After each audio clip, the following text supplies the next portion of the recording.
But first, every 5 years, the federal government updates the Dietary Guidelines for Americans. These guidelines play a major role in setting overall nutrition policy and shaping the food offerings, including beef, in the National School Lunch Program. We have more on why the Dietary Guidelines are important to the beef industry from Cattleman to Cattleman reporter Sharon Alseth. You may have seen this symbol, known as MyPlate, and aimed at showing what the Dietary Guidelines say a healthy eating plan should be. The Dietary Guidelines for Americans are now being updated by the U.S. Departments of Agriculture and Health and Human Services. So I like to refer to this Dietary Guidelines as a Super Bowl of nutrition policy in Washington. It happens once every 5 years, and it's important to get it right. And it's important that NCBA and cattle producers stay engaged in the process. So it is important that as lifestyles change, the beef industry changes, genetics, nutrition, etc., that we are making sure that it's most accurately reflected from a scientific standpoint in these nutrient databases, because once we get these 2015 Dietary Guidelines, it's essentially the gold standard for all nutrition policy. So for all the parents out there that care about school lunch and any recommendations that the Food and Nutrition Service may make, now or in the future, it's all going to be based off these Dietary Guidelines. In fact, for beef, the information used to create Dietary Guidelines in the past was out of date and did not reflect the beef consumers actually buy today.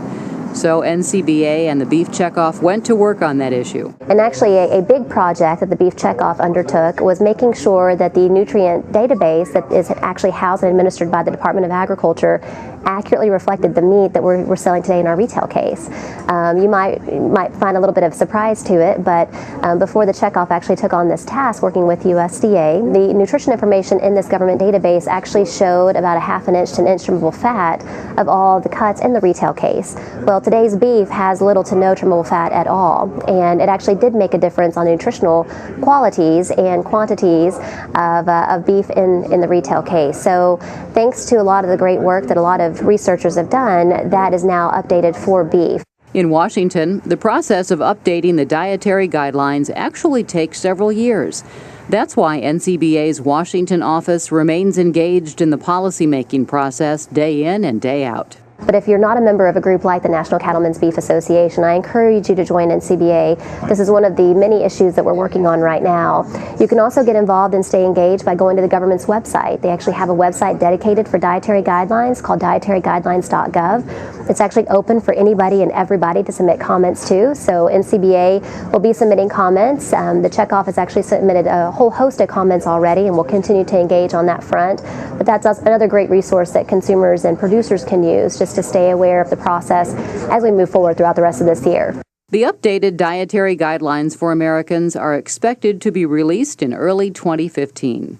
I'm Sharon Alseth reporting for NCBA's Cattleman to Cattleman. Now, if you'd like to be involved in helping keep beef on the plate for the Dietary Guidelines or participate in the effort to make our voice heard on a wide variety of policy issues, why not join NCBA? To find out more and to learn about the exclusive benefits of being an NCBA member, just call 1-866-USA-BEEF or visit our website, beefusa.org.